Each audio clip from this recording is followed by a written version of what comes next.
Benjamin Franklin, who was not done with his usefulness, spent the early days of May 1787 waiting for the laggard delegates to arrive and attending to his correspondence. His sister Jane wrote from Boston that she'd been reading about him. "I want to tell you how much pleasure I enjoy in the constant and lively mention made of you in the newspapers," she wrote, full of pride. Franklin was 81 years old. Jane was 74. The news of his flurry of activity, she told him, winking, "makes you appear to me like a young man of 25. Franklin was the oldest of the 75 men who had been elected to represent 12 states at the convention.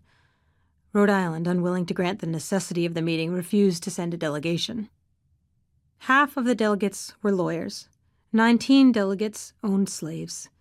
Only 55 showed up, and since they came and went, there were usually only about 30 men on hand on any given day.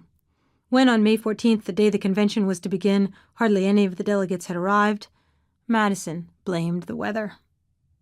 Aside from Franklin and Madison, 2 more members of the Pennsylvania delegation, Gouverneur Morris and James Wilson, were already in town, and so were 2 more members of the Virginia delegation, George Washington and Edmund Randolph. These 6 men met on the night of May 16th at Franklin's newly enlarged house, its growth a measure of his own rise. As he explained to his sister, he'd built an addition and installed a door in his bedroom by which he could enter directly into his library, even in slippers and robe. "When I look at these buildings, my dear sister, and compare them with that in which our good parents educated us, the difference strikes me with wonder," he wrote to her, remembering the tiny wooden house on the crooked street of Boston where they'd been born, in a smaller America.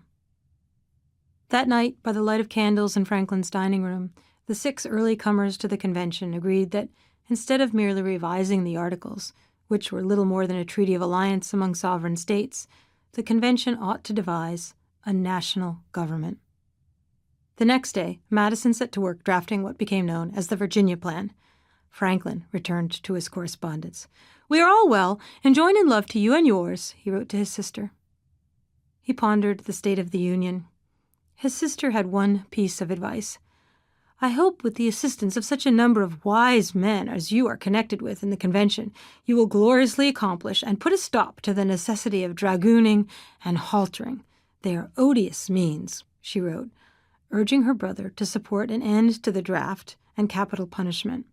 "I had rather hear of the swords being beat into plowshares and the halters used for cart ropes, if by that means we may be brought to live peaceably with one another." Franklin's sister, like so many Americans, had suffered gravely during the war. She'd lost her home. One of her sons had died of wounds suffered during the Battle of Bunker Hill. Another had gone mad. She'd had enough of guns and violence. Franklin tucked her letter away and governed his tongue.